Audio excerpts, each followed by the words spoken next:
Ralph Cabbage, Aquaman Knox, as part of the battle of the canister filters. The canister filter wars, we're looking at the Aquel UltraMax 1500.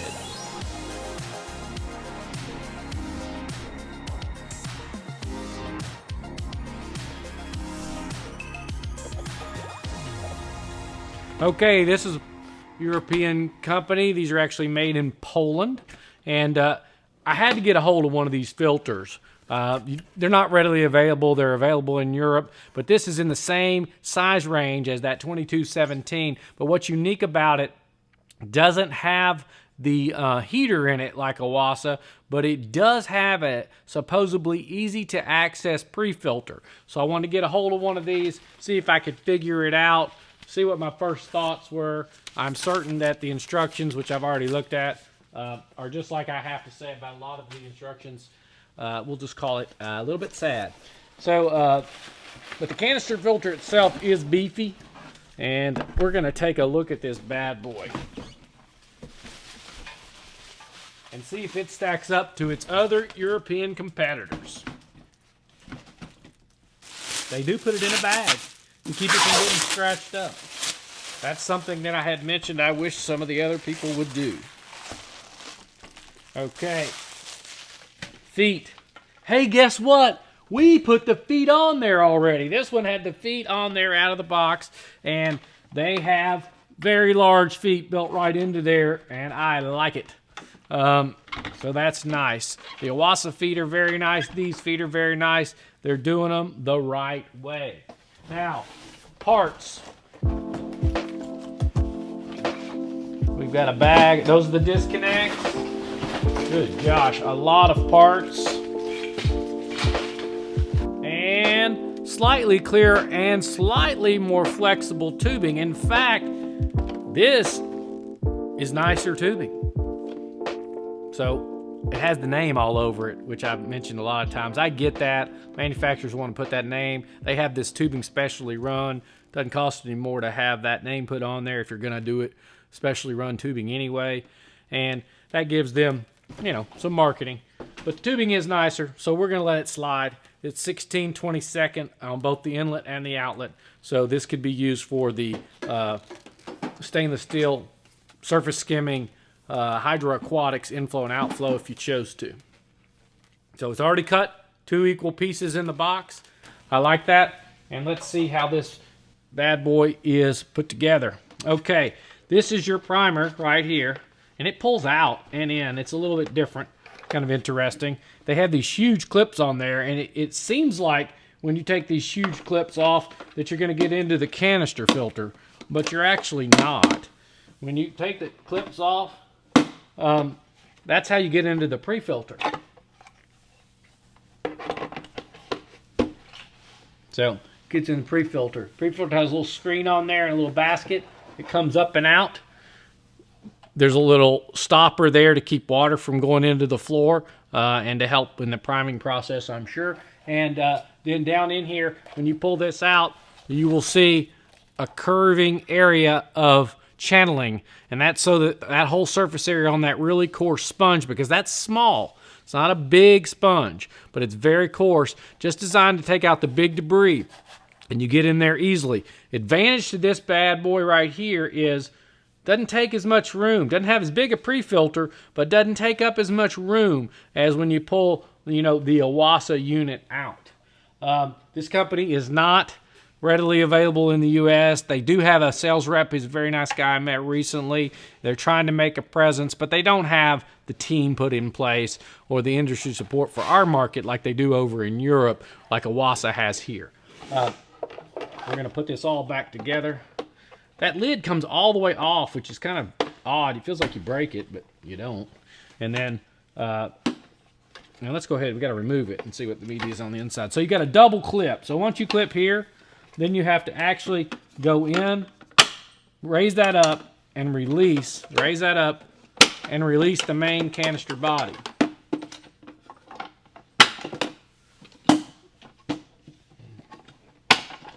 Okay. Once that's up, you got these two beefy handles here, which they are beefy. They seem to work just fine. and you're into the motor housing. Everything in this looks pretty solid. It is heavy. It has a nice O-ring. It has the little venturi part to help get air out of it. And when we get down in here, we've got baskets. This is the first top basket. All of them have handles in reverse order. We have a fine sponge at the very top. We have ceramic next. And this is one of the things I saw. And then we have floss last. And then a sponge. So I don't know what they're thinking when they pack this thing. There's no way that I would pack it like this at all. I would put a larger, you've got the coarse pre-filter, so on the very first tray, I'm going to put like the FMX ceramic rings, the Pro Biopore by Aqualife, larger Bio Matrix by Aqualife. I'm going to put that in there first. For the sake of this, we're going to go ahead and put I guess they're considering their coarse sponge down there first. And we're going to put the rings. The rings are okay. I mean, these could be used as your first layer even, or the second layer, but it does come with some nice rings here. These are easy to make your own product to go in here. It's just a radius square with a hole in the very center. So you could easily put this on bonded padding, cut around it, and then just cut you a little X hole in the center, and you could customize this filter any way you saw fit. We're going to hook it up now and see what we can figure out.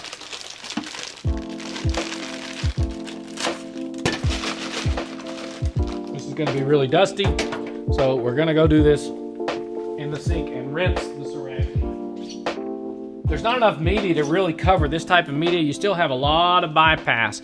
There's not enough to really cover the whole tray included with it. So this is a canister filter that if you buy it, you're going to end up beefing it up and adding some things to it. I'm going to put the floss in last because it makes the most sense to filter from coarse to fine so that we have a long pack life. The trays go in here really easily and they are simple. This is not a typical fine floss. It's actually not cotton at all. It's kind of a coarser material, and that may be why they put it into the bottom. I wouldn't use this. I don't think. I would use bonded padding or the cotton floss. You can see it's kind of odd. I worry about it, actually getting stuck. And that's another reason to put it on the top. I worry about it not being seated down properly. So, and then this goes on the top. Now, it's interesting, if you look, the very top, these are cutouts, so it actually can be put in any direction, but it lines up with that last handle. So there's no chance of you not sealing it down right to get that center inlet tube. So when you compress that lid on there, should be good to go. And we're going to do just that. So if you look, the motor bodies and that pre-filter takes up a decent amount of that canister. So we don't have the space that we do in, for the Awasa units, but we do have some other nice features. And if you needed a more compact filter with the same flow rate starting out before it gets clogged, then this would be the model that you might want to look at. Now this is one of the few canister filters I have not used for a long period of time. So the 600 Eheim and this one, we're testing them and we're going to run them for a couple of months just on aquariums. But all the other models on the market I've used for years. So I want to make that clear. I've got more good and bad with all of those because of that experience level, and I can say more about the motor block than I can with units like this. But this has a unique feature set, and I wanted to include it because it was one of the few things that I hadn't had a hold of. So you've got a gear mechanism that holds this into place. They're clearly marked inlet and outlet. You can feel that grab. It's not completely smooth, but you know for certain that you've got it when you've got it, and that's nice.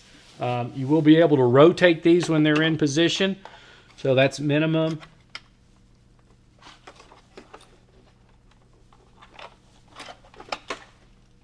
Yeah, once it grabs, it feels stiff. You know, I'm a little bit afraid to break it, but when it goes into place, it's perfectly fine. They have a minimum and maximum on here, and I'm curious to see if, I mean, I guess you could adjust flow there. That's kind of scary because you could pop it loose, but I would most of the time you're going to run this wide open, so I wouldn't be concerned about that. But notice it does say that right on the top, minimum and maximum. You can rotate these around, which is very nice. This will make nice for a lot of configurations, and it comes pretty much ready to go. Now let's see what these outlets are. We'll put this on the floor and see what they're providing us.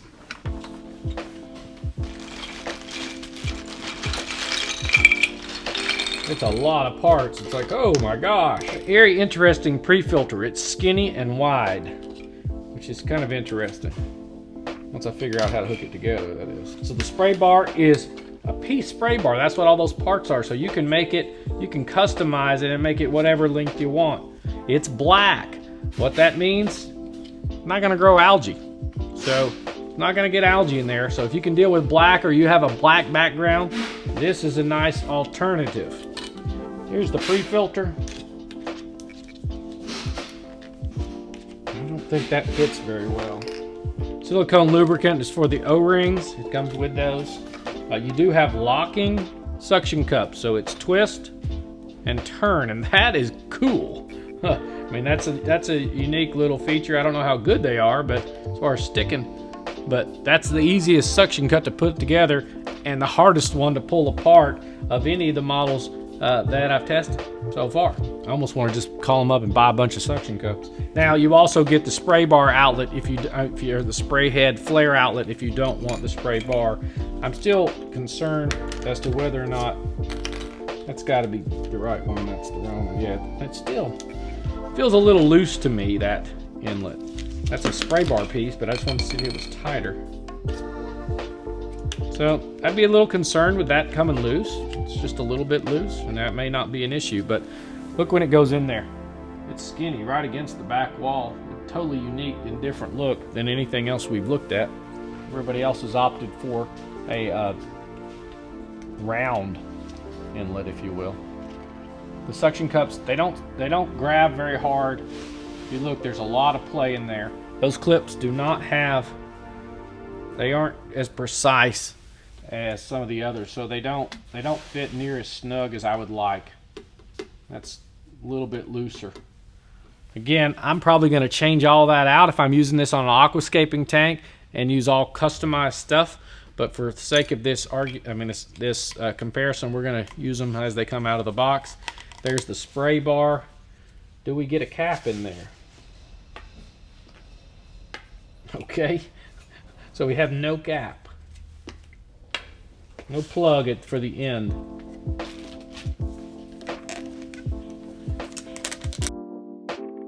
Now this does fit better on the black. If you want to hook these to the black, it's snug on the black, and maybe that was their intention, because that way you could put it on the black part of that intake down there and it would feel a little more snug that way.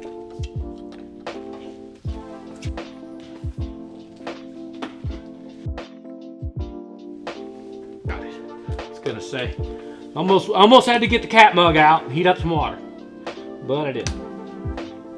In is clearly marked, and the barb fitting that's on the canister is easier and more secure than those outlet pieces. And see, there's what I was concerned about. Just with me, that little bit of wiggling. Oh, but it helped me find something. Hey, there's my acorn. I'm now the squirrel. So that cap was down in one of these parts when I dislodged it. Now we can test it. Now we're gonna pull on this thing and see if we can get it to start.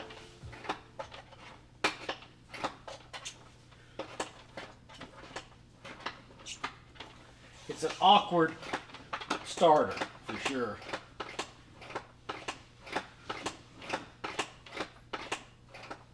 Okay. That drives me crazy, and I'm going to put that right there with that Pro filter from Eheim and say, I'm not going to sit there and mess with that. It's craziness.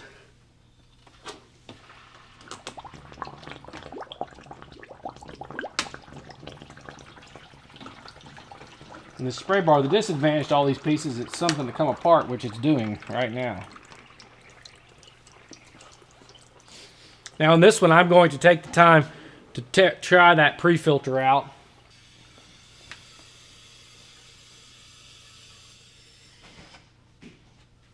Okay, the canister leaks. So this canister filter is leaking.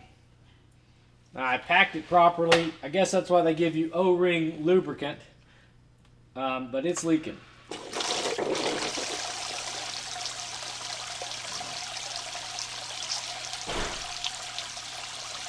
And there's the flow. And I'm going to have to discontinue this test and come back to it because we got water running in the floor all the way around that top lip. So that's not good. That's not giving me a good warm and fuzzy feeling. Okay, I've got the disconnects off. They were straightforward. And then you can see this thing's still leaking. Heavy as can be. But it just leaked all over the place. So we had leaks everywhere. I was excited. Let's see if there's anything obvious.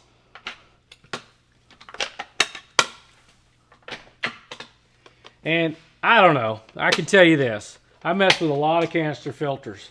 Prototypes, ones that manufacturers wouldn't fix after I showed them that the things didn't work. Been told it looks good to me.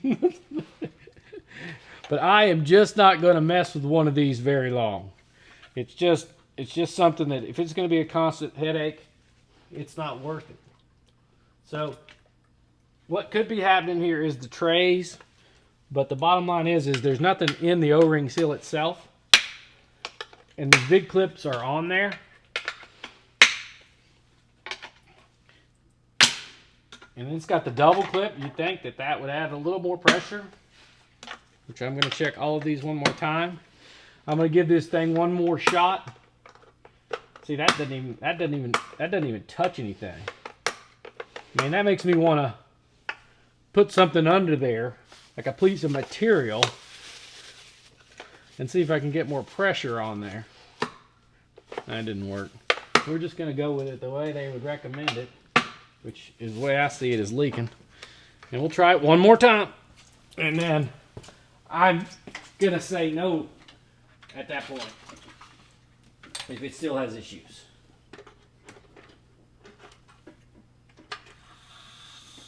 I already hear that it's leaking.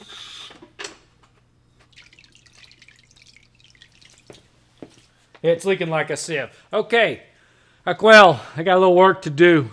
If they want to send me another one of these, I'm not going to buy another one, that's for sure. Maybe. But I'm going to have to take this off the list. I can't give this any kind of thumb but down. I'm Ralph Cabbage, Aquaman Knox. I might be the janitor now because I need a mop. This is not good.